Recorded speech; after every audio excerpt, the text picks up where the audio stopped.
Hello, everybody, and welcome to Season 2 of the Keiser Education Series. My name is Gabe Durman, and I am a Human Performance and Educational Specialist at Keiser. I'll be moderating today's panel alongside my teammate, Mike Compton. Today's discussion will focus on the field of performance psychology, specifically the components of building and maintaining organizational success. As athletics continues to grow, we are seeing more organizations and universities allocate resources towards implementing a holistic approach to athlete performance and well-being.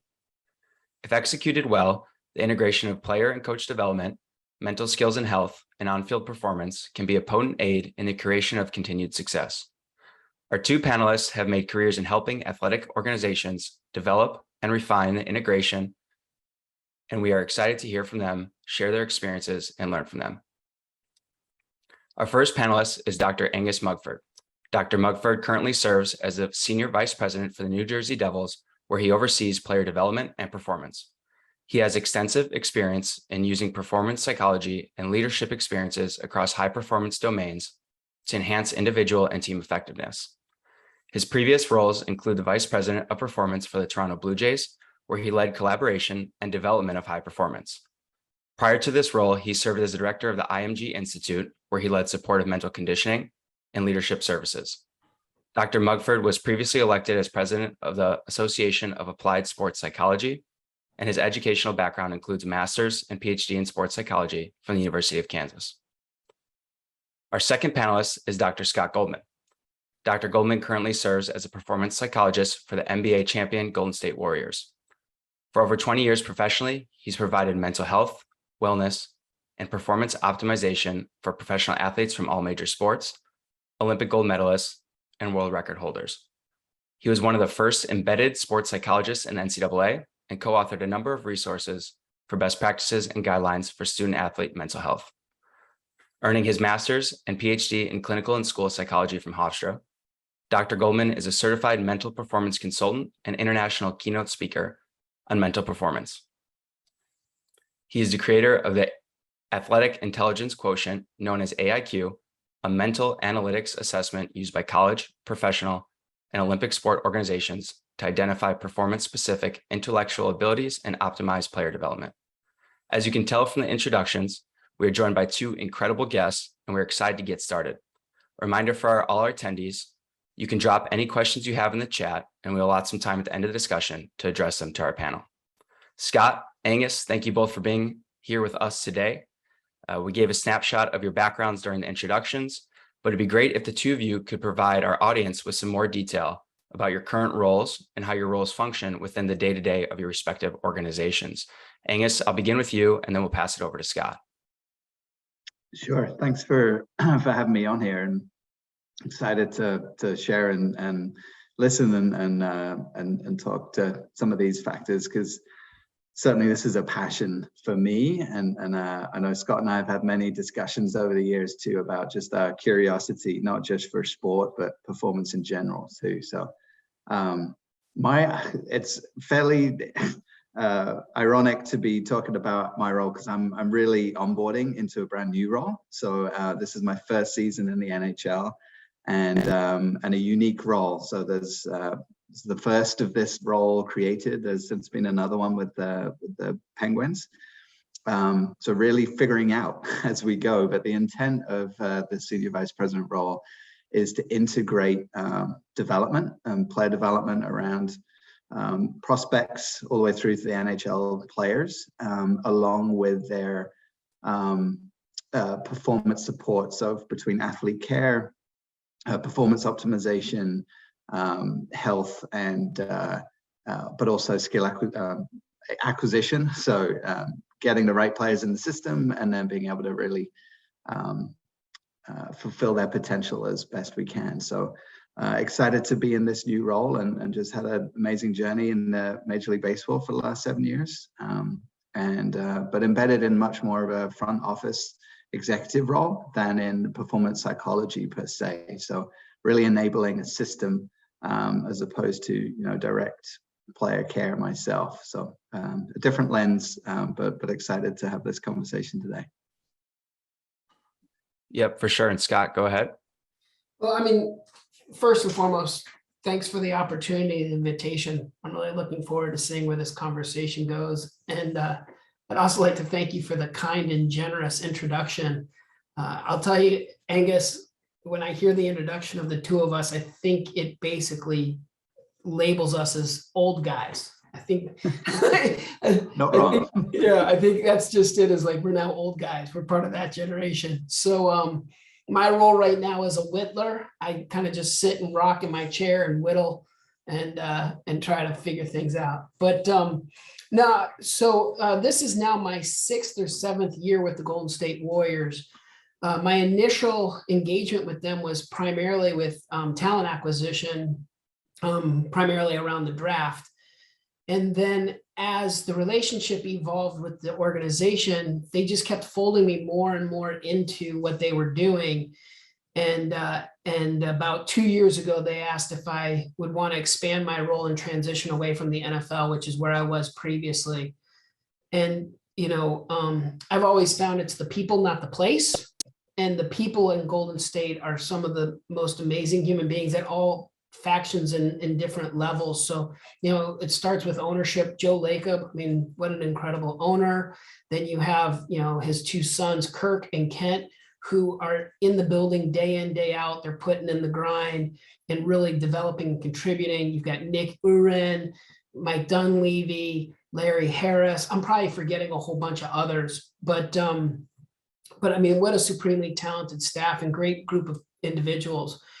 So it was interesting because, I've always kind of navigated myself as being a person who just wants to do cool stuff with cool people and to be of service and to contribute where I can.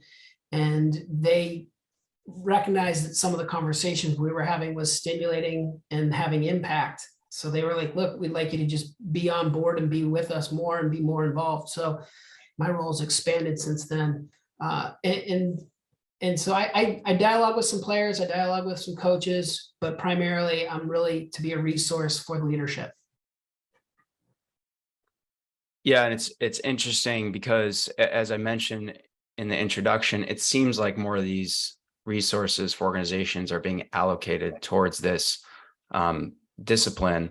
And Angus, we were speaking over the phone and you were saying, a lot of GMs, a lot of organizations, they want to create this performance psychology department, but a lot of them aren't necessarily certain what that actually looks like. So my question to the both of you, and we'll go to Angus and then go to Scott, is how should we define performance psychology and where should it fit into the sport organization? Yeah, I think this is an exciting thing. And I know Scott and I alluded to the fact that he and I we're starting to become old in terms of this space. And, we've had a lot of conversations with a lot of teams and GMs who are asking for like either best practice or examples, or sometimes teams are in the copycat league of that, they hear sports psychology. And the interesting thing to me is it means a lot of different things to different people. So I think this is a fun discussion for us to have, because even my interpretation and framework is slightly different from Scott's. And I think that conversation is really an important one for organizations. But I would, and again, on a simple level, I have 2 lenses. One is thinking of services or domains, and I kind of bucket the psychological factors that impact sport and performance as mental health, mental performance, and probably life skills as 3 different areas. And sometimes that does mean different things to different people. But as a decision maker, if I was a GM or, an advisor to GM, which in my front office role I am, we think about the team's outcomes across 4 different areas. So one is availability, right? So trying to make sure that players are healthy and, able to be on the field or on the ice in our case. And so that aspect of making sure health and wellness is strong for players on and off the ice. And I would definitely use this same metaphor for staff just as well as players. So availability is one. Second one's performance. So the performance optimization of, are we helping the team win? Are we helping make sure that effective habits of, focus, concentration, confidence, all those kinds of skills are as effective as they can be. As in the development portion of that as well, are we helping players improve and develop the skills, whether that's a prospect in like AAA or, in our AHL, and optimizing their development. And then the fourth one is acquisition, so do we understand the nature of the player and what that means for our system? Do we have the right resources around them? And can we help improve the chances of success for our scouting department and the GM who ultimately is responsible for building a roster and managing that roster? So I kind of put it on the outcomes of those are the four kind of decisions that organizations are always trying to make to add value, but really these psychological factors around health, performance, and life skills that experts across a continuum of care can impact. And so sometimes that's where I think psychology means different things to different people, because there's aspects of that that's sufficiently regulated and licensed that incorporates more of the health domain. And then there are other areas where mental skills professionals who are not licensed can add tremendous value around mental skills optimization, but it's ultimately, what they're qualified to do and what they can impact. And so there are certifications and things of that nature. And much in the same way as I would explore the physical spectrum of an athletic trainer has a different role than a strength coach and different skills, but they both equally impact the physical performance and readiness of a player. So similarly, psychology has that spectrum of expertise. And so it's really about how does the organization want to leverage and resource those skills. So long answer, but that's my 2 cents and framework that I work from. That was kind of like Will Ferrell in Old School, like you just blacked out there for a second. You're like, I don't know what happened. That was a dancer. I'll add to this on a more like anecdotal or kind of personal level. Someone who both Angus and I had the good fortune to cross paths with was a guy named Ben Charrington, who's now with the Pittsburgh Pirates. And when he was with the Boston Red Sox, he was kind enough to kind of fly me out and pick my brain a little bit. And we were talking about this stuff. And gosh, I want to say this was like 15 years ago. So kudos to him for being kind of ahead of the curve. And it was interesting because as we were kind of talking and fleshing out the role and the responsibilities, I said to him something along the lines of like, I feel like you just bought a restaurant and you're not quite sure what the menu should be. Like, should it be Chinese food or American cuisine or, or some kind of fusion? I feel like, and so you're kind of asking me what chef to hire, but you're not sure what food or theme the restaurant's going to be. And he gave me this statement that I actually have used now for like the last 10 plus years, where he said, you know what, Scott, we're committed to this. We just don't know what this is.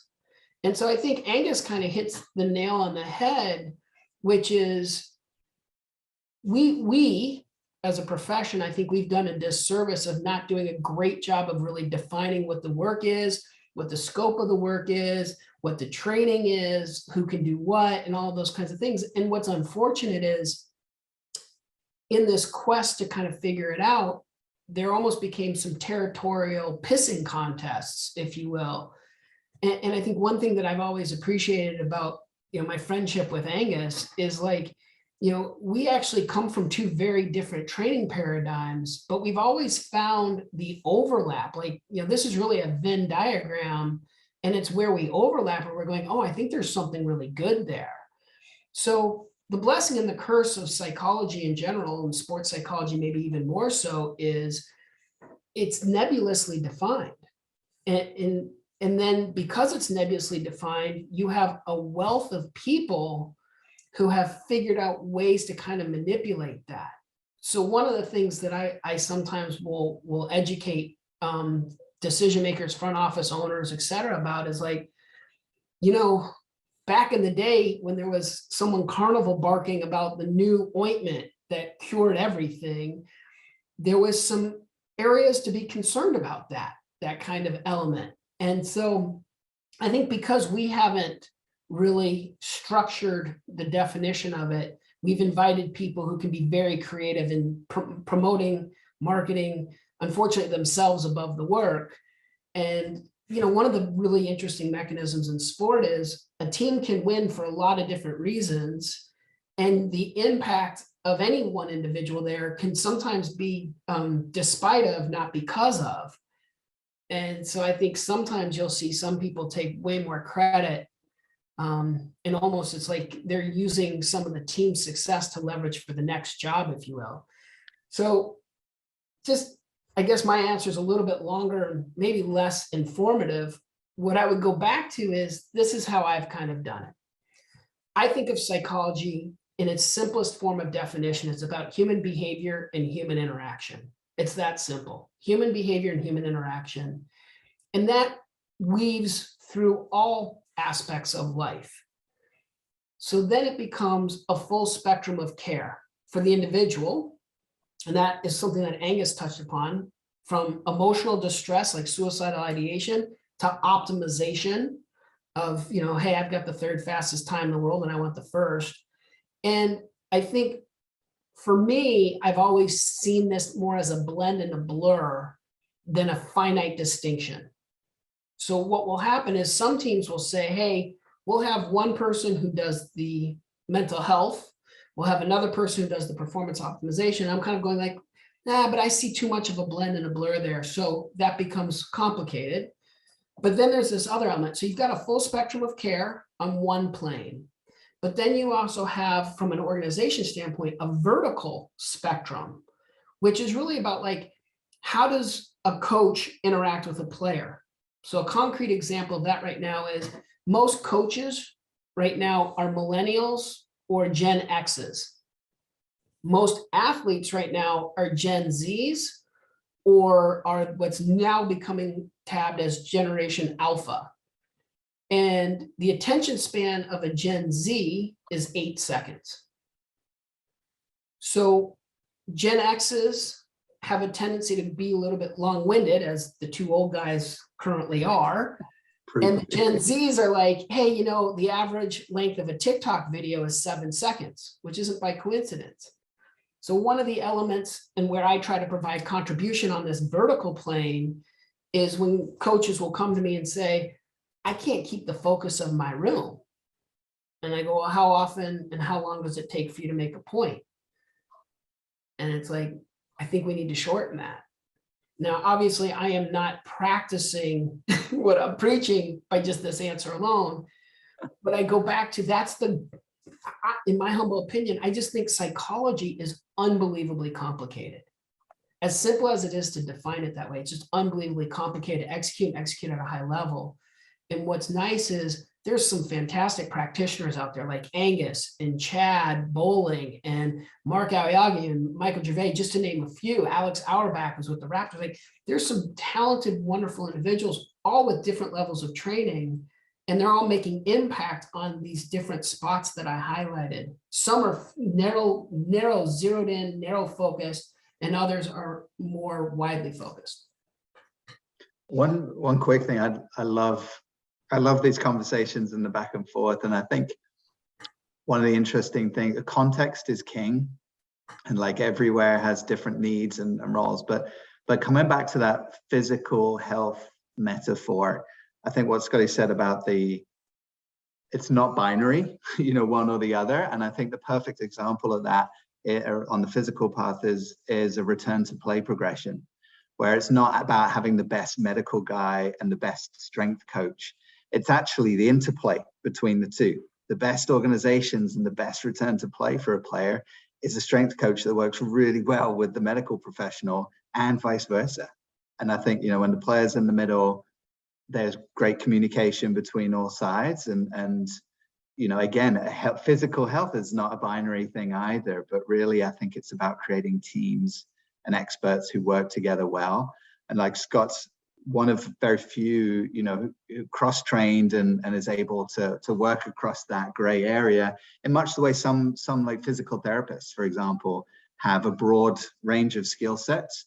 But, you know, one of the things I've been trying to build with teams is departments. You know, think about them as programs, as as rather than people, but getting the right people that can work together collaboratively, ego aside. And I think that, to Scott's point about the kind of the snake oil piece, sometimes the nature of high profile, sports like we've had the privilege to work in, sometimes, just like sometimes the medical providers or strength coaches come with that kind of complexity as well. So I'm not sure psychology is truly unique in that respect, but I think that because it's been harder to define compared to medical and strength and conditioning, it is more concrete, and that's something that's a little bit harder in the psychological domain. But again, those human factors are everywhere, and hence the benefit, but also some of the risks and challenges of that.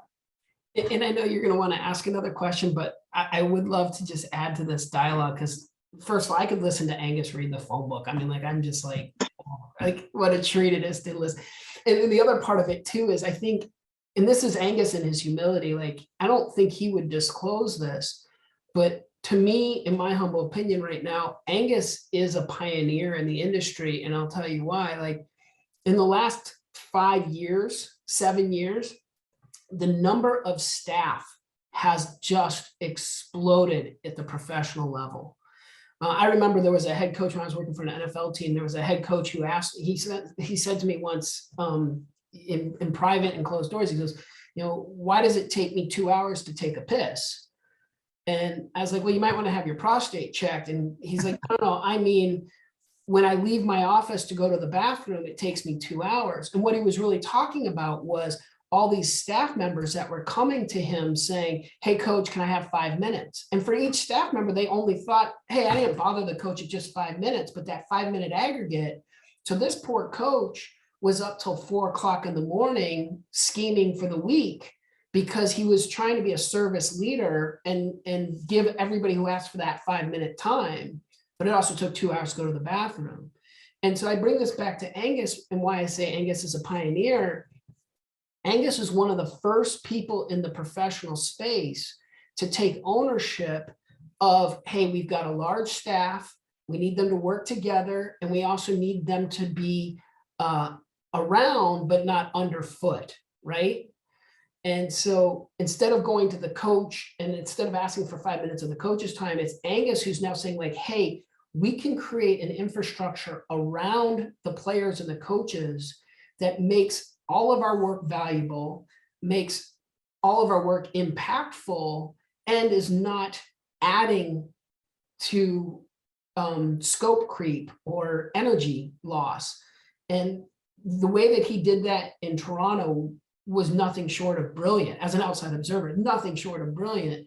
And it makes perfect sense to me why the New Jersey Devils would go and steal him and try to recreate it. And you just alluded to the Penguins now adopted. I think that's what we're going to see next, is people like Angus popping up more and more, because more than the carnival barker who's tweeting out and doing all this stuff, Angus is doing this in a way where the word of mouth between the presidents of these teams are going like, hey, what's going on that you guys have really turned it around? And, oh, we got Angus. That's great. And there's, there's, by the way, we'll do a follow-up video of Angus just reading a phone book for the next one.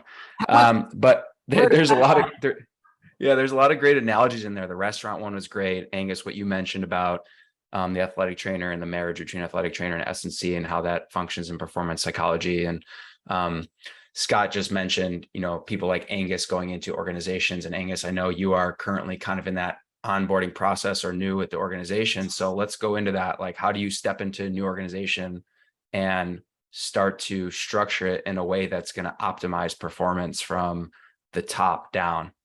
Yeah, Angus, how do you step into it? Well, I mean, that part is easy as far as listening and learning. Like, I think it is tempting to want to go in and show your worth or show them that they haven't made a terrible mistake. Especially but honestly, the fact that I don't know anything about hockey, and they were curious about me and spoke volumes, that is a risk for them. But I think really trying to understand and learn and actually see the good things as well as the opportunities. Like, I have been really blown away by the curiosity that a lot of the people there have shown. I think the NHL is probably regarded as one of the leagues that are probably more traditional and old school, you know, in some respects, but they've definitely not shown me that. I think their openness and curiosity has been really, really cool. So I really am in that phase of understanding and listening and observing and learning. But I think I think sometimes that being able to ask the questions and really clarify what people mean, challenge assumptions and create alignment are some of the most basic and important aspects that I can offer at this point. And in fact, even when I mentioned coaches retreat, a lot of that was to help me understand, to help get coaches and our GM to articulate the vision, to articulate what that is and facilitate the conversation and explore what those things are, where the gaps are. And so it's actually less about me and more about, you know, really clarifying what those things are. And I know, I'm sure today we'll talk a lot about values too. And so that was a really important part to me. So Mark Shapiro, the president of the Toronto Blue Jays, that was my alignment, and his vision was inspiring to me. And I think seeing how spending time early on clarifying what the values are, what the important things are, helped make the rest of the journey much more effective and efficient. So, you know, that's kind of a similar process that we're going through, is really trying to identify what makes the New Jersey Devils special and what do we stand for, and that will help us guide and design the rest of the process along the way. So that's kind of where we're spending some of our heavy lifting now, and we're about to start that process with the players too. You know, since it is not just a player-centered, but a person-centered approach that everyone's very aligned with, is how, you know, going through that process together. And again, that was very fruitful when we did that with the Blue Jays. And while they haven't won a World Series yet, that seeing them get better every day, which again was their mission, using learning as a tool to keep building and improving, was a really important investment up front. That I know a lot of organizations, I'm sure people here on listening to this too, have done that for their organizations, but it's you know, it's one thing to decide on words that you put on the wall, and it's a very different thing to actually live and breathe that and see how that weaves into your everyday business and decision making. Yeah, I like what you said about getting the people that are at the top to articulate and actually explain or dive into, okay, yeah, we want to win a championship. Okay, like this is how we want to function. What does that mean, right? Like let's define those things. So Mike has a question prepared actually that's kind of in line with that, which is a great segue. So Mike, you want to go ahead? Awesome. Thanks, Gabe. So we hear the term success and organizations saying they want to be successful. Some determine success by wins or losses, while others may see success a little bit differently. Angus, what does organizational success mean to you, especially stepping into this new organization? How should it be defined? To me, and I'm really excited to hear Scotty's answer to this too, but I think it is, to your point about goals, it's very easy to focus on championships. And I think for me, I'm much more value oriented than goal oriented. So like every team is looking to win championships, and that's compelling, but to actually try to ground that in a value, or as with the Blue Jays, the goal was to win World Series, but it was getting better every day to win World Series championships, bring them to Canada and celebrate with fans across the nation. Now, that's long, but actually there's 3 parts to that. And I think that's something that I really enjoyed about that. Getting better every day, chunk 1, is really more about the process and beating teams like the Red Sox and Yankees and the competitive advantage around learning. Like the really fundamental hook of that organization is about learning. to win. So it's not just reading books in the library for knowledge's sake, but to use that knowledge to win and to compete together. And that you know, from our marketing department, and something that was important to the organization was the celebration, was about the people and the fact they represent a country, you know, the only baseball team to do that. So, but I like the way that kind of chunked together, you know, and sometimes I think mission statements and things can get lost as like an academic exercise, but something that I loved about what the Blue Jays did was that you could ask anybody in the organization and they could tell you get better every day. And the fact that that could be operationalized for them. So whether I was a security guard, you know, a chef, a trainer, a coach, a player, I could do that. I could get better and I could help impact the team and organization. And I think to me, that success, and no question for Mark Shapiro, it wasn't about winning a World Series. He wanted to have sustainable, you know, waves of success that it was embedded. But at the core of that was, you know, his growth mindset, you know, his commitment to getting better. And that was really compelling part of the mission to me. And so, you know, we're building and clarifying that with the Devils too. But to me, that's a good personal example of how I really like that approach for an organization. But again, it's context specific. Everyone's a little bit different, but I do think that simplicity of asking yourself, what is success? What is failure? Is really important and so simple, because we make so many assumptions about that, and everyone's version of that might be different. So, but Scotty, I would love to hear your take on that. Such a simple question, but really good one. I think of it as a pretty complicated question. So I have a slightly different lens, and I'm going to kind of shift to maybe more of a philosophical mindset for a sec. I think success is kind of a red herring, and look, I'm fortunate enough to be part of an organization that just won a world championship. So I want to recognize the space that I'm sitting in right now, what an amazing experience, what an amazing journey, and to watch the organization go through that process. It was amazing. You know, and the parade, you know, being a part of the parade was a lifetime experience. So I actually think the reason why success is a bit of a red herring is, and I'm going to go like kind of neurochemical for a sec. If we think about motivations and drivers and things like that, like the real essence of success, happiness, and all that is kind of stems from satiation. Like a lot of the feel-good chemicals that we feel come from a sense of accomplishment is really kind of about hunting for food or procreating, right? Like those are the areas where a lot of those feel-good chemicals can get released. And so I think what's interesting is we don't have to really hunt for food anymore. And, you know, with Tinder and all sorts of other kinds of things, like there's some of that other kinds of access is relatively easy to life hack as well.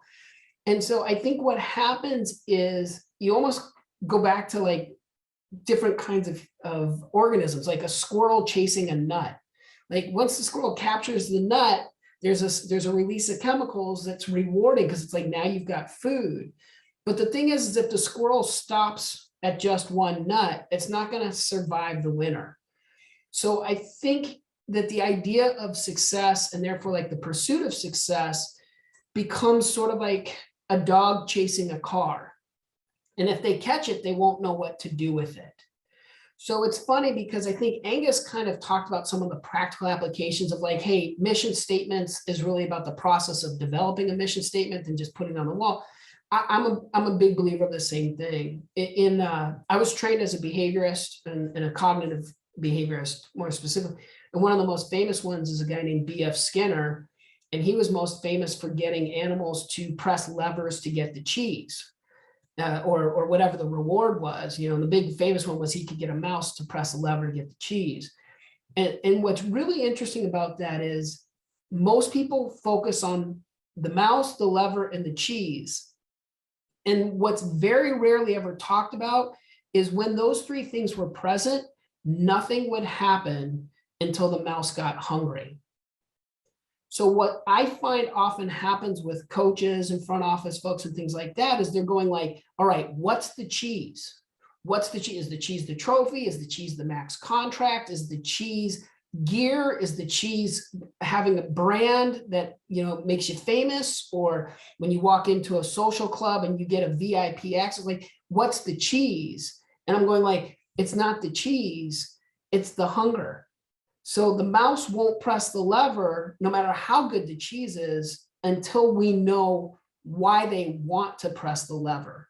So I'm finding right now, one of the big things that's happening is coaches and front office folks, they're looking for the player who wants to play, and they're finding that they're harder and harder to find. And I'm going, all right, so I think, what's the driver? And if it's not identical to ours, is there at least some level of alignment to what we're trying to do? Like, I don't fault a guy who says, I want a max contract in the NBA. In fact, when they announce that and make that clear, it's very helpful, because it goes, okay, that's good to know. But what I think is more important is going after the second, third, or fourth question of that statement. Well, why do you want the max contract? So we had a player who, during the draft process, one of the questions I asked in the interview process was, would you rather have a league minimum and win a national, win a world championship, or would you rather have a max contract on a losing organization? And the player was very intelligent, says, I know you're going to want me to say league minimum and world championship, because of course that's what an organization would value most, you know, low cost, high return. He goes, but in reality, I would go with the max contract. And so we explained, that's good for us. Thank you for that clarity, but it would be helpful to know why you want the max contract. He goes, look, I'm the first one to go to college. I come from a family where my grandfather and grandmother, they were part of a generation that was, you know, enslaved. And he goes, for me to have a max contract means that my kids don't have to play basketball in order to go to whatever school they want, and they can declare whatever major they want. Similarly, their children wouldn't even have to go to school if they don't want to go to school, because they could take on different kinds of adventures and investment opportunities. So what he was talking about was, in my humble opinion, the true definition of generational wealth, not just what some of the people are talking about as a vernacular term. And then we went, oh, family is really important to you. Legacy is really important to you. He goes, yeah. And I'm like, those are some of our values too. There's great alignment here. So I think where some organizations might veer off and say, yeah, this guy's not one of us, he's into max contracts. What we discovered was not the cheese, but the hunger was right aligned with what we were doing. Scott, with that being said, how do you find that fine balance between organizational success, but ensuring that your athletes, you know, achieve their success as well? So where you find that, like, in between, is it challenging to a degree? Well, well, it's interesting, because I think the nature of the question, another great question, is it's not this leads to that. I think it's this and that, right? And it becomes really circular. Like, you know, again, bring it back to the neurochemical standpoint. When people talk about cohesion and chemistry and all that stuff, one of the more common chemicals that we're talking about is oxytocin, right? Which is funny, because people talk about it as like the love chemical. But the reality is oxytocin has turned out, it's really, they call it more like the tribal chemical, which is you're one of us. And if you're not one of us, you're one of them. And so it's like, okay, what induces this oxytocin kind of stuff? Well, success helps, whatever form that might be, not to go back to that conversation, but it's also this idea of like shared success or shared accomplishment. So, hey, we're in this together, and I care about you, you care about me. So, you know, I think what's really kind of fascinating is when you win, teams tend to come together. And I think there are times where a team comes together that leads to winning. What's really interesting is if you look at the research and you ask, which is more important, task cohesion, you all want to accomplish the same thing, or social cohesion, you all really enjoy being around each other. Task cohesion seems to be a better predictor of outcome and performance. However, social cohesion has an indirect impact because social cohesion can maximize task cohesion. And the other thing that I point out is even though social cohesion might be less impactful, wouldn't you rather be in a work environment where you're enjoying being around everybody? Costs you nothing. Love that. Let's kind of harp on to success a little bit further. We're going to dive a little bit deeper here. So a lot of individuals and organizations want to experience success. And while that's possible, an even greater challenge that many face is the ability to sustain success over a long period of time. Based on your background and experiences, what are some of the key characteristics other than having just great talent? And what I think about right away is like Moneyball, right? Just the movie and the experiences that they endured to be successful. Like, how do you achieve sustained success? And Scott, let's go to you first, just with the organization that you're currently working with. Love to hear a little bit insight. Well, I think this has been discussed publicly, so I'm not talking out of turn when I share this. We have a really unique opportunity over the last couple of years, which was due to some injuries. You know, we had the second pick 2 years ago, and then 3 years ago, and then 2 years ago, we had the 7th and 14th pick. And for those that might not be NBA fans, something to note is the statistical chance of having a long NBA career significantly decreases outside of the top 16 picks. So when you have an opportunity, remember you have 5 that start. When you have an opportunity to grab 3 players in the top 16 in a span of 2 years, that's a really interesting opportunity. So to bring it up, there was some debate inside and around and some discussion, which was like, you know, do we win a national championship now? Do we take this opportunity of this young talent and maybe maximize what we have right now with, you know, trading some of these picks for veterans and things like that and win a championship and kind of go out in the blaze of glory? Or do we build for the next generation, have dynasty 2.0, if you will? And what's really interesting was in that debate and discussion, 2 camps kind of forged. One, which was like, hey, let's have a long generation 2.0. And the other was, hey, let's win now and win a couple more championships. And this is where I think Joe Lacob is a brilliant person and what an amazing owner and leader. He goes, I want to do both. And this camp was like, I don't know if we can pull that off. That's hard. And the other camp goes, yeah, we agree with them. It's really hard. I don't think we can do it. He goes, no, I want to do it. And he goes, there was 2 directives. He said, I want to do both.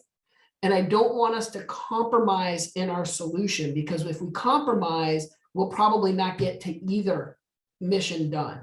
So he goes, let's do both and let's do it without compromising. And it was like with that kind of clear direction, we just went to work. And, you know, we were fortunate to get the championship this year, and we're still developing that young talent that we drafted. Like they're all still on our roster. So it's a really cool experiment. It's been a lot of fun to sit and absorb and listen and help contribute to that dialogue with this team. That's really good insight. Thanks for sharing. And Angus, from your perspective, coming from another organization, are you bringing similar, characteristics that you knew work there, or is that changing once you get into that new environment and you're kind of, taking a step back from a different lens and then, bringing in your insight and your approach? Well, first of all, it's so fun to hear, Scotty, and the examples that you're using too. And I think that one of the things that I really resonate with there is both of those examples display a desire to seek understanding. I think of the end of that, talk about hunger, like, and actually understanding why behaviors and decisions are happening. And I think similarly there, we're talking about clarity from leadership, right? And then getting alignment, like clarifying and understanding what the views are and challenging the assumptions that they're mutually exclusive, and getting clarity from a leader about what the vision is or the constraints, right? And let a team of talented people work together to figure out actually how to execute on that. And so I would say, you know, those are the parts that resonate with me and probably my style and way of working or my approach. And so that's more of the lens that I would take with the NHL. Again, my expertise is not hockey. You know, it's not, there are so many nuances and things, but I think helping create that clarity, challenge or identify even what the assumptions are, like development and winning, you know, are they mutually exclusive, or where's the relationship? Where do those two things fit? And, you know, we have started already having that discussion, because I do remember early on in my Blue Jays existence too, that there was definitely traditional assumptions that once a player was in the major leagues, they were done developing, right? That it was about winning and that they were just roll out and execute. And to me, like someone like Roger Federer is the quintessential example of, here's somebody who has, like, you know, more grand slams than, you know, so many people put together.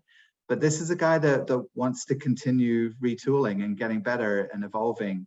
And so I think the great players always develop and grow. So how do we honor, like, I think that's a really interesting challenge from the owner of the Warriors too, about without compromising, you know, how do we achieve the potential? And so, you know, even as far as how we look at talent, one of the things that I'm bringing from the Blue Jays that was really valuable in my growth there was the emphasis on learning and development.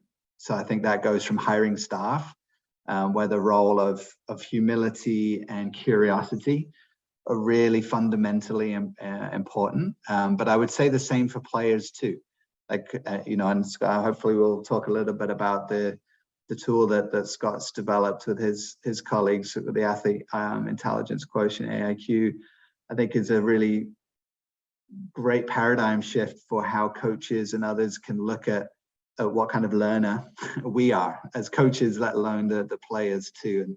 And so I think putting more emphasis on really understanding people, and then how do we fulfill their potential, and then do that in a team setting collectively, is a force multiplier.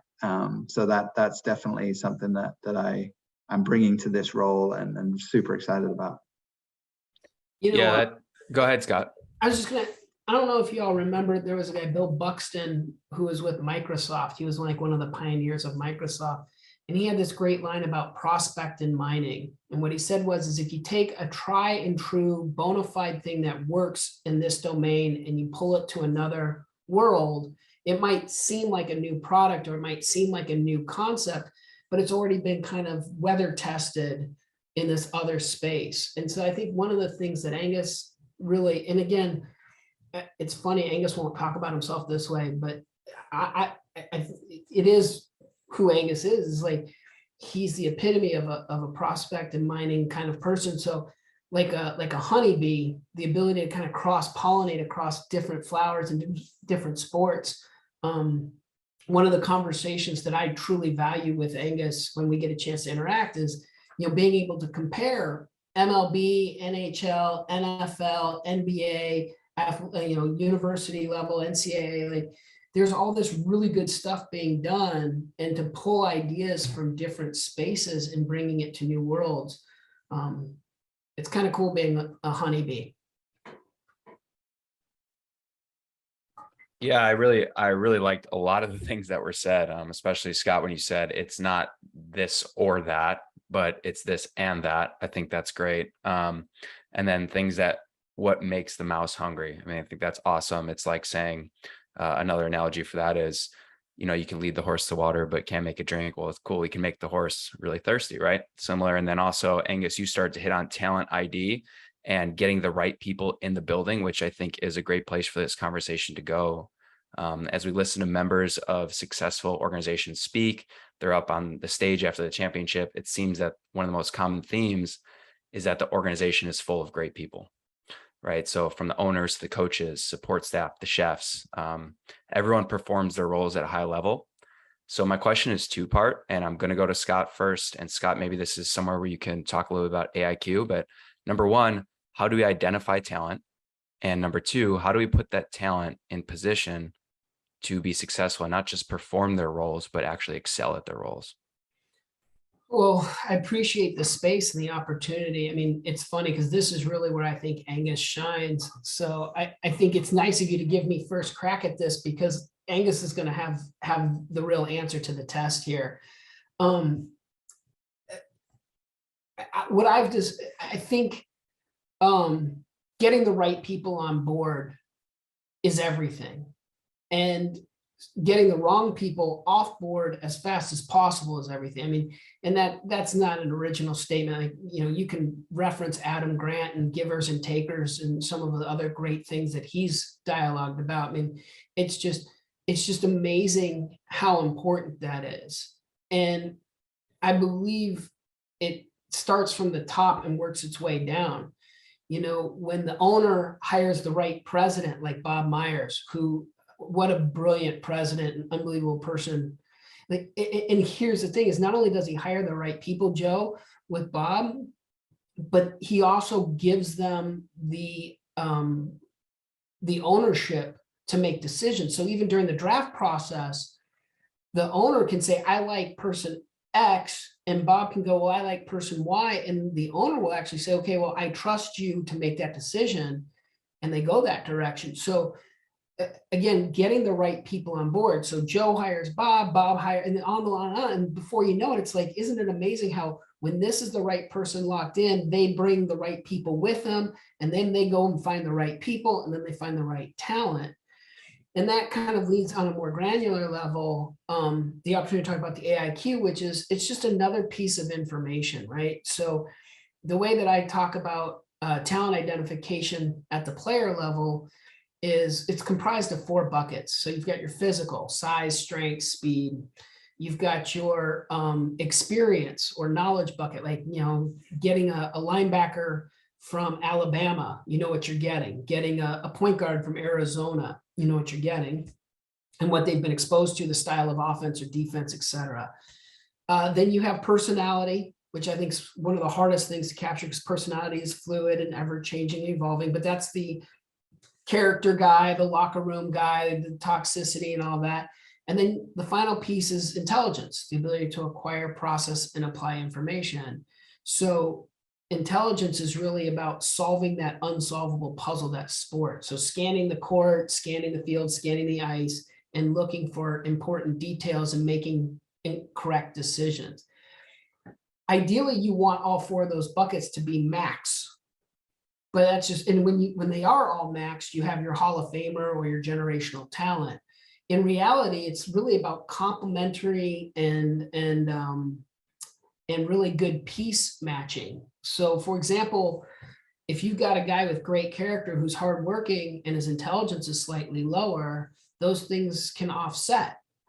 And that also becomes from a team level too, which is like, you know what, if you have a bunch of really great people in the organization, or if you have a bunch of really great players, then you can take a risk or a gamble on someone who might be a little bit of a rougher cut of diamond and bring them into the organization in the hopes that they will mold and develop with those really great people, if that makes sense. Like, for example, Steph Curry is a really amazing person. So bringing in people and saying, look, be like him, it makes everybody's job a lot easier. Yeah, Angus, go ahead if you want to talk a little bit too about some of that talent ID, and then putting those talented individuals in a position to be successful and excel at their role. Yeah, I guess 2 frames of reference, I'd certainly echo what Scott's saying there. And again, we took a long time at the Blue Jays too to be more specific about what that profile and competencies look like. And I've got a lot to learn in the space with hockey too. I think on one level, I would look, there's a wonderful model of trust that I really like from Stephen Covey Jr. of all people, but it's the most practical definition of trust I've come across, that really looks across trust in 2 domains. One's competence and the other one's character. And so you could just as equally look at performance as competence. Like, can someone do the job? You know, what are the skills, the results, the abilities that they might have. And then this character domain, as Covey talks about it, is actually around integrity and intent. And so, whether these are personality factors or other factors that are important to an organization, I think that that relationship between performance and ability, or character and competence, are helpful and easy concepts that are also actionable too, right? Like when we understand where a loss of trust comes, is it their intent? And do we need to does someone feel like someone has a selfish agenda, or can we help understand, the intent that someone has and brings to the table, versus the integrity of, does someone consistently behave like that when people are not watching? And so it helps us define better where those strengths or threats lie. But, talking about one of the things that I've really enjoyed in my growth from IMG and to the Blue Jays as well has been a lot of staff hiring. And so I think the key to the success of that has not been like asking the perfect question or, the talent pool of people, but it really has been about designing a process for people to go through. And so that was really looking at values alignment, because I think one of the important things about building a team is adding diversity, and particularly around cognitive diversity and difference in thought, but bringing it into a culture, and what do they add?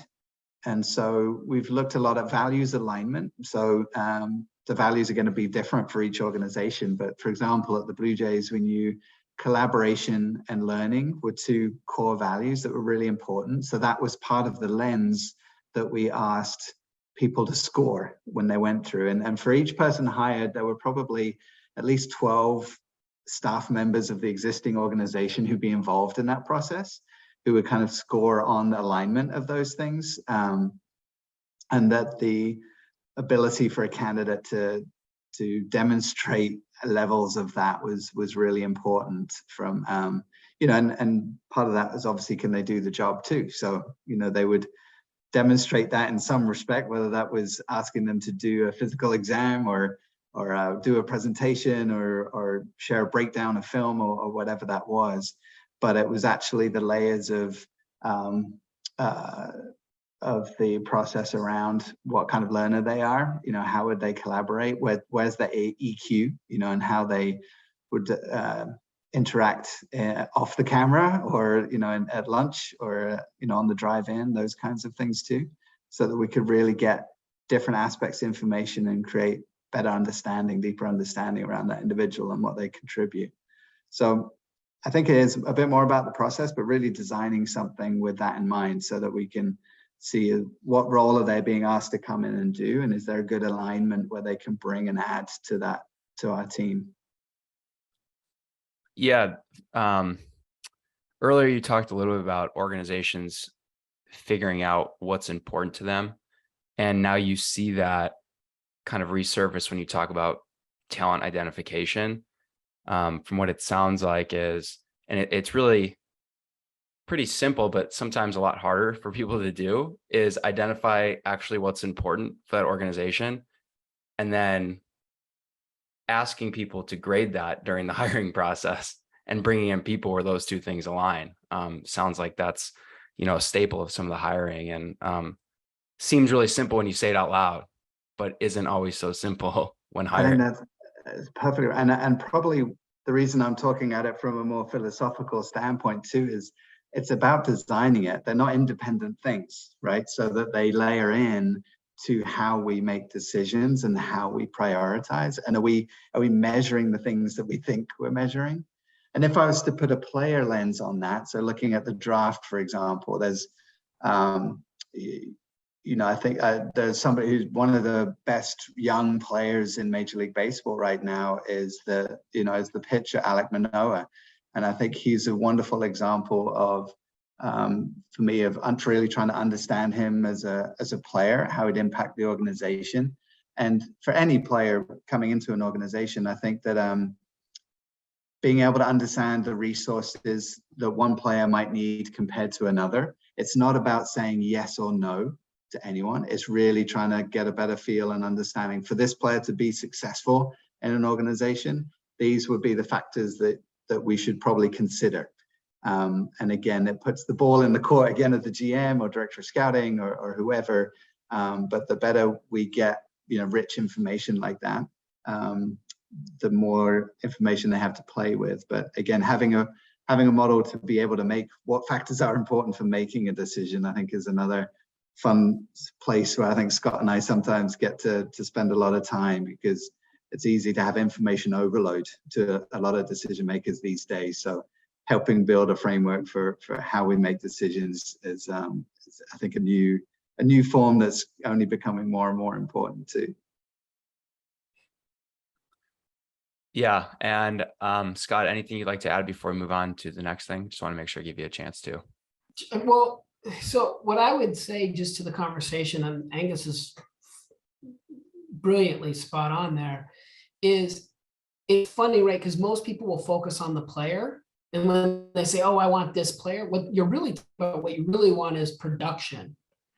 And so it's funny, right? Because when people think about transfers in the transfer portal at the college level, think about free agents at the pro level, or think about players that get put on loan in international soccer, football and all of those, is they're going oh, once we sign this guy to our team, we're going to be great. And it's but you're not really taking his production with him, because production is really the person, the player times the environment. And the environment is everything that Angus was just talking about. It's not just the field. The environment is not just the building. It's the touch points and the people in the building and the touch points that they have and the way that they interact. So I just think what's really tricky, and where this becomes as much art and science, is when you're trying to grab production by taking a player, you better make sure that you're setting an environment that optimizes that output.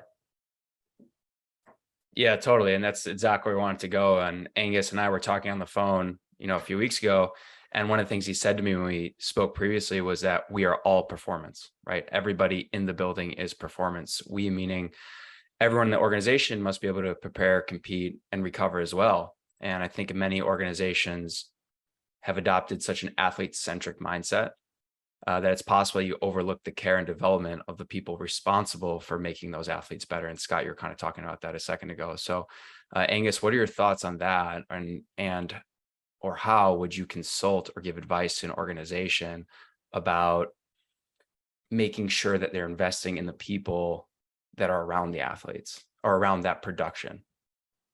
Well, it's definitely near and dear to my heart. And I do think that one of the silver linings of COVID and what we've all experienced these last couple of years is that it has been a different experience for everybody, but everybody has experienced some kind of adversity or hardship, right? And I think everybody has had time to reflect and has done some form of reflection, right, about what their time commitments mean with family, and whether it's remote work and time with their family, or being on a Zoom when your kids are in the other room, or all of those things. It's really brought things to home. So I think there is a shift in the conversation, and I'm very happy to see that there's a lot more discussion and awareness around mental health, mental wellness, and mental illness that I think is really healthy.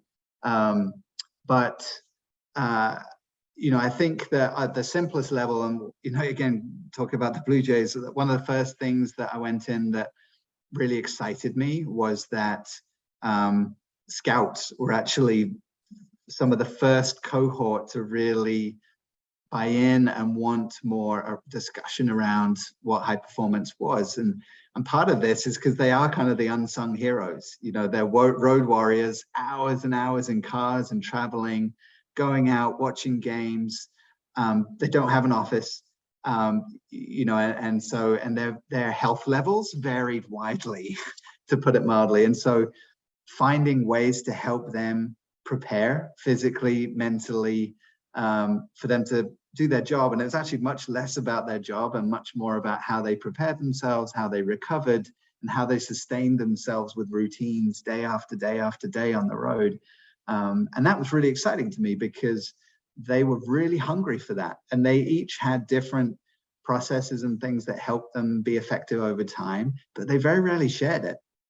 So giving them a space and a platform to talk about their processes for themselves and actually getting them to be more self-aware and deliberate about, here are different things that you could do, different ways of approaching that, and be learners and look at what works effectively for them, and to share that was really exciting. So I think, you know, in many respects, shifting that lens to yourself as a performer, very easy to coach or observe somebody else, and I think it's different when you put their responsibility on yourself, and what are the things you do well, where would you like to do better, and how does that translate in your day-to-day action? You know, what does a good routine look like for you, and you know, how can you be prepared for the things that can derail you? What is your kryptonite is actually a question I love to ask people now, and you know, how do they recharge, and just getting people to be more explicit and aware of those things and to share those is actually really pretty powerful, I think. Absolutely. I like that. What is your kryptonite? Scott, anything you'd like to add in terms of anything that goes on within the buildings that you've been in terms of keeping the people that are around the players and responsible for the development of the players fresh and going and energized to be able to perform their job at a high level? Yeah, I think in the last 3 years at the professional level, the leagues have done a wonderful job paying attention to the players. And I think that that's been an incredible asset to the players' well-being. I think the successful organizations have done a wonderful job without it being regulated at the league-wide level at helping protect the staff. So, you know, it's interesting when the league, like I was in the NFL when the mental health push was really coming alive.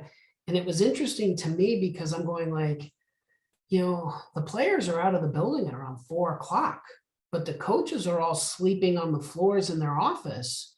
So I love the fact that we're acknowledging the importance of mental health for players, but I'm going like, maybe there's a 2.0 or the next wave is going to be addressing the coaches who are, you know, I mean, these guys, some of them are former offensive, defensive linemen, like they're not, you know, light guys, and sleeping on the floor is just not practical for anyone. So I think it's interesting where we're going next.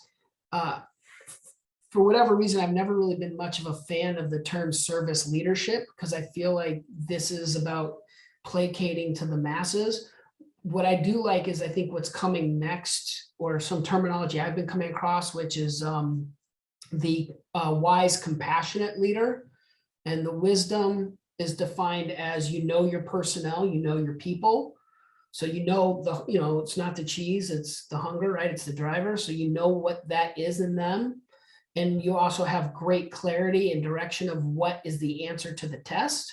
And then the compassion part is not just empathy of understanding where they come from, but also how can you help them, right? So I think this wise, compassionate leader is what's coming next. And it resonates with me. I think there's a lot of merit to it. Yeah, on that note, Scott, and kind of coming full circle with our initial question that started, is like, how are we defining performance psychology? So where do you guys see performance psychology in the field of athletics heading in the future? It seems like it's coming fast. It's kind of blowing up, but like we had mentioned throughout the talk, it's still like kind of like that unknown. What chef is cooking what cuisine? So Scott, if you want to touch on that first, and then Angus, we'll go to you. Well, I go back to the idea that psychology is so nebulously defined that it almost becomes, in a way, a weird sort of flavor of the month, right? Like, here's the pattern that seems to flow. Someone with really good science brings a good idea, and then they package it in a really good way, like grit, like Angela Duckworth's grit. Then it starts to permeate through sports with a slight mutation where people start using the word grit, but without actually holding to the science behind it. And then it becomes just basically old wine in a new bottle, where grit is all about just muscling through it and time on task. And it kind of just fits sort of the narrative of the people who want it to mean something that they already believe in. So I think where things are going next, I would love to see science and empirically validated practice to continue to be at the forefront. I think, unfortunately, it becomes this interesting mechanism of like, sports is always on a shot clock. Like, in the NFL, the game is always played at 1 o'clock on Sunday. And it doesn't matter. Like, it doesn't matter if you're the starting quarterback or anybody else. Like, the kickoff is the kickoff. So if the quarterback, gets a flat tire, they don't stop the game for that. And so I think because of that, I think efficiency is one of the places that people are going to start to talk about next. So I think performance psychology, with the expansion of staffs, it's going to be about interaction and relationships. And I think with the expansion of staffs and sort of like this interdisciplinary, like the team of teams concept from General McChrystal, I think efficiency is something that people are going to talk about a lot, which is like, so that the head coach doesn't take 2 hours to take a piss. And then I think innovation is coming from creativity. And creativity, I think, is stemming from play. So these are some of the spaces that I'm exploring.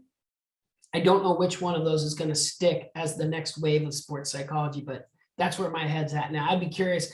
I'm sure Angus is, what?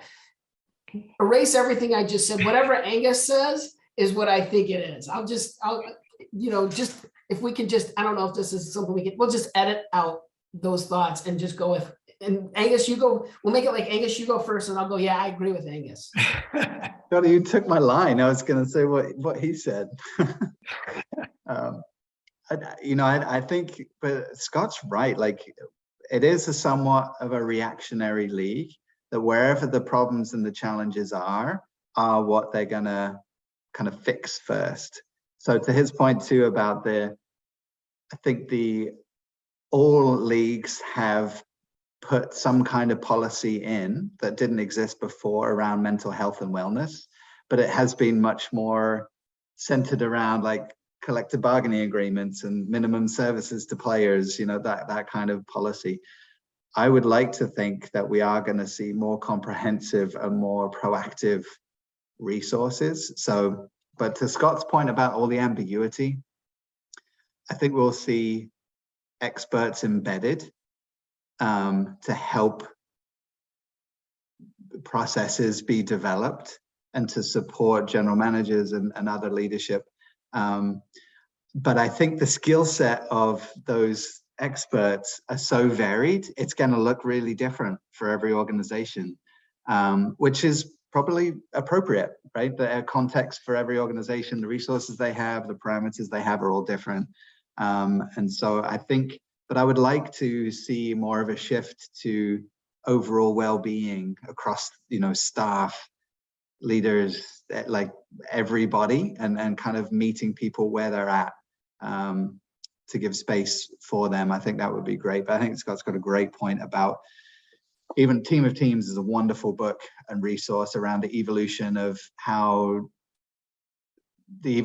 war, and terrorism, fighting terrorism, the fact that a more traditional hierarchical model of leadership was not effective, in a really dynamic VUCA, right? The volatile, uncertain, complex, ambiguous world that we're in, being able to have a more flexible and proactive approach to how we problem solve is really important. And so he talks a lot about efficiency versus effectiveness, which I mentioned earlier. And it's one thing to be efficient and for the coach to have a 5-minute toilet break rather than 2 hours, but that doesn't mean that it's an effective solution. And ultimately winning championships or keeping players on the field are, those kinds of deliverables are going to be how organizations measure success.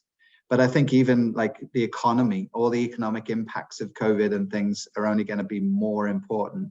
So how we measure success, how analytics continues to evolve, and AI, like I think that we are in a really interesting moment in time where the machine learning and the person-centered interaction worlds are coming together, and how comfortable we feel in those two spaces. So I do think psychology plays a really important part in that evolution.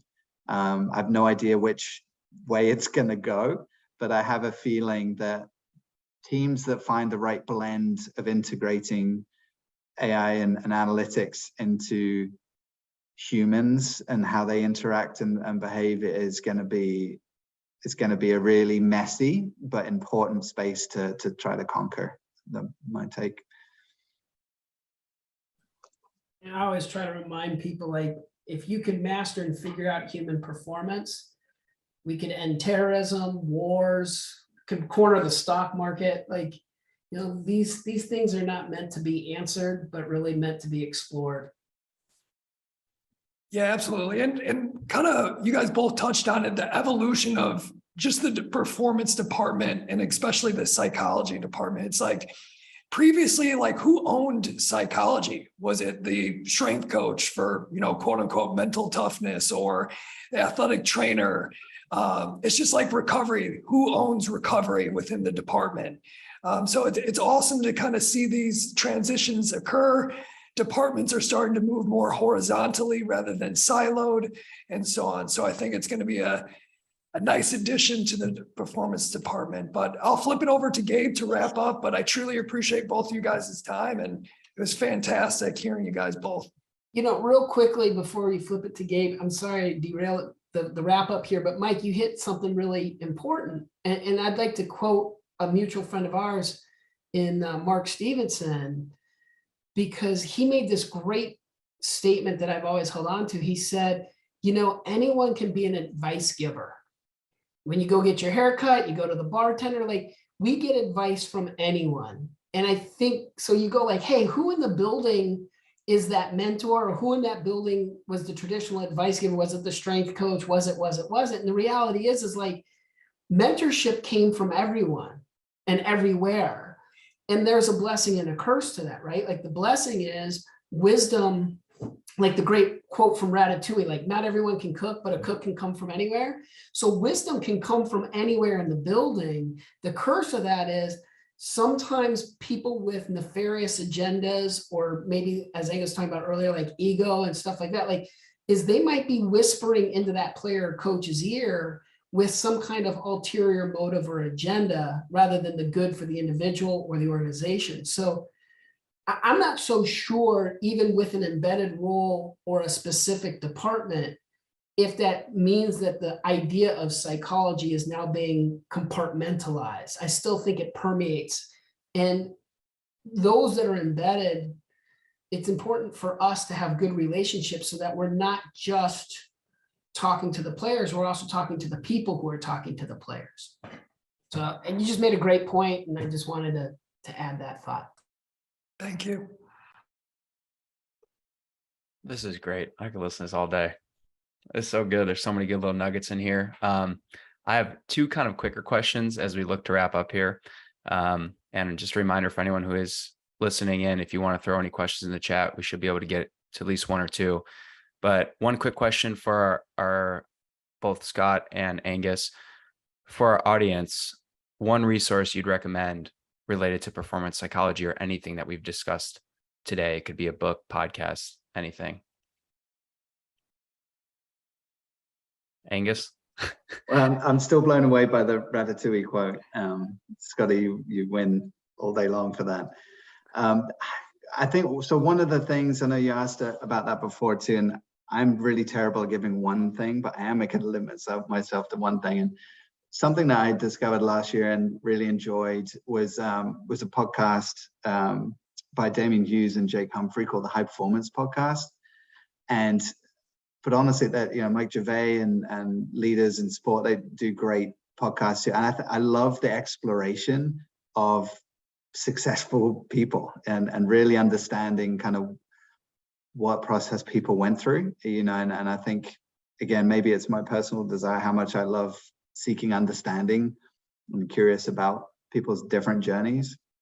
I think that's a really rich one, and how Damien Hughes is able to deconstruct a lot of that. But yeah, there's a lot of great ones. I'm definitely curious on what Scott has too. Scott, we're gonna go to you. But I just have here in my notes, you were able to reference Ratatouille and Old School on this talk. So All that's right. impressive. You're our only panelist that's been able to do that so far through the Keiser Education Series. Yeah, the advantages of being well read. My parents would be so proud. They're like, wait, we had him go through graduate school for all he had to do was just watch Netflix. Yeah, it's funny because I get a lot of great references from Angus. So I was like, let Angus go first. I actually wrote down like 3 or 4 of the ones he just referenced. So let's see. Here's sort of where I've the book Edge by Littleton, I thought was fantastic. General McChrystal's Team of Teams, I thought was fantastic. Atul Gawande's Checklist Manifesto, I think is absolute gold. From a podcast standpoint, gosh, well, I'm blanking on his name, but he just talked about that sort of second phase. I feel bad because it's really good stuff. And then the one thing that I don't know if people have discovered this one yet, but I'm about 3/4 of the way through it, is Light and Magic. It's a documentary on Disney Plus right now talking about industrial light and magic and how they were built. And I don't know, it's resonating to me because basically George Lucas, and maybe it's my generation of being such a fan, but George Lucas is like creating this thing that's never been done before in Star Wars. And so he got a bunch of these, innovative, just social disruptors in creating this new thing in special effects. And so it's just been neat to watch how George Lucas made a line in there that really resonated with me. He said, they were all brilliant thinkers with yeoman work ethic. And I went, isn't that the secret to mastery? So I don't know. I try to pull from everywhere. And then I'm reading right now 1,000 Faces, where it's pulling from mythology and psychology and looking at universal themes of human behavior and human beings. So that's sort of where I'm germinating in Ratatouille. I just keep watching Old School. Yeah, no doubt. We did have one question just roll in. So if you guys have time and you're willing, we'd love to be able to ask it from our audience. Damani asks, how would you go about working with a not so high level, meaning middle or high school sports team, and elevating the overall performance when there isn't a lot of players bought in, as well as some coaches not being fully invested? So a little bit on that topic of trying to help a team or individuals that aren't bought in, and how do we maybe get them back on board? Either of you willing to take that one? So I would start with know your personnel. So to me, like, all behavior has meaning, and you just got to like listen and learn. And so, I think if we were talking, you and I offline, the first thing I say is, what are they doing that shows you that they're not bought in? And why do you think they're doing that? Not to go back into the ether here, but I have found some professionals are answer guys. Here's what you do, blah, blah, blah, blah, and other people are more like question guys. What do you think's going on? And I've always preferred being a question guy because it creates a space where people can kind of problem solve. So instead of saying, hey, just do this, it's, here are some questions that I would want to engage in. Is like, what's going on? I have some hypotheses, because I think at the youth level, where kids are now engaged in free play is more online and video gaming. I think sports has now become another adult supervised, organized activity. So they're being pulled. It's almost no different than seventh period is math class. 8th period is, practice. And so it might be something to engage in free play a little bit more, allow them some ownership and creativity. But one of the things that I love doing with coaches and players is, hey, I'm witnessing behavior X. I think you're trying to tell me something. I'm not really sure I fully understand, but I want you to know that I'm listening. And maybe we could have a conversation where you can help me understand why you're doing whatever that behavior X is. Once you know your player, once you know your personnel, once you know it's not the cheese, it's the hunger, then you can start to get that alignment. I love it. I'm so in line with what Scott's saying about that. I think one extra layer I would just add on or double down on is sometimes by asking a question, the player or the coach may not be able to articulate it. And that's you know, sometimes it's easy to get stumped by that and not sure where to go. But I think Scott, that one liner of like all behavior has meaning is so good, because sometimes what you observe is actually going to tell you way more and help a player or coach articulate that. And so I think that being curious about that, exploring that is always good. So what you do with that next counts. But great question. Awesome. Thank you both for the feedback there. And thank you for the question, Damani. Our last question, some little fun, something I like to finish with as we come up here on 90 minutes is, what does your own exercise routine or training look like right now? And are you training for something specific or experimenting? We've had a wide range of answers on this, so there is no wrong answer. But we're going to start with Angus, and then we'll finish with Scott. So what does your own training look like right now? That's a funny one. I started a pretty ridiculous streak that any sport scientist or strength coach would say is ridiculous, but I am about 875 days into a running streak of at least 5K a day. So it wasn't intentional, actually. It started out, and I just realized during COVID, the shutdown, and I realized after a few months that I'd had consecutive days, and I was like, oh, this could be a thing. And then a year rolled by and it kept going. So 1,000, my 7-year-old just said that he wants me to stop at 1,000 because he doesn't like going into the gym with me on the treadmill when I'm solo with him. So, but I have found that sometimes it's really hard, but that discipline of finding that time in the day to do that has been great, and just kind of practicing what I preach and about, you know, exercise is good for the brain. So I've incorporated that into my daily. Would you say the inspiration of that streak came from a photograph, a Halloween photograph, perhaps, Angus? Great. Funny you should mention that, Scott. So fun, vulnerable moment here. So my family, I used to enjoy dressing up for Halloween, and we had a Harry Potter theme one year. And then Scotty, with sharing pictures, Scotty asked me who Fat Voldemort was. Fat Voldemort became inspiration for a definite double down on my exercise routine. So, but it worked out well. So I thank you, Scott, from deep of my heart. We inspire people in many ways. You sent a picture and you said, hey, check out what I am for Halloween. And I think I answered with Fat Voldemort question. So it's good to know that these scars go deep. Inspiring. Yeah, and it's nice to know that Angus is out there streaking. We're going streaking. Come on, Snoop Blue. Let's go. My workout routine, I think, is kind of exemplary of just my own personality and style, which is success through collaboration. So it's funny because, like, you don't really get a body like this being selective in food or anything like that. So this comes with two things, which is like I take ownership of what I eat, but I do want to be really grateful for the strength and conditioning coaches that have helped guide me. So when I talk about that, I have the good fortune of having forged some great relationships with some amazing, like, tip of the spear strength and conditioning coaches in the NBA, NFL, and so there is one strength coach who I worked with at the University of Michigan. He was with our men's basketball team. His name's Skylar, and Skylar continues to this day, even though I haven't worked at Michigan for the last 7 years.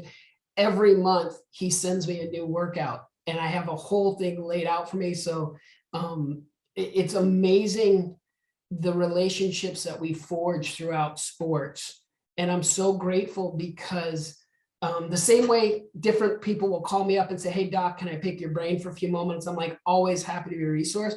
I know that there's people out there that I can do the same. So I went to Skylar 7 years ago and said, I'm getting older and I could really use some help. And he goes, I got you. And every month I get an email with, here's your workout coming up. And it's a beautifully sectioned thing. It has the reps, the sets. I mean, like, I don't know how I'm so lucky, you know.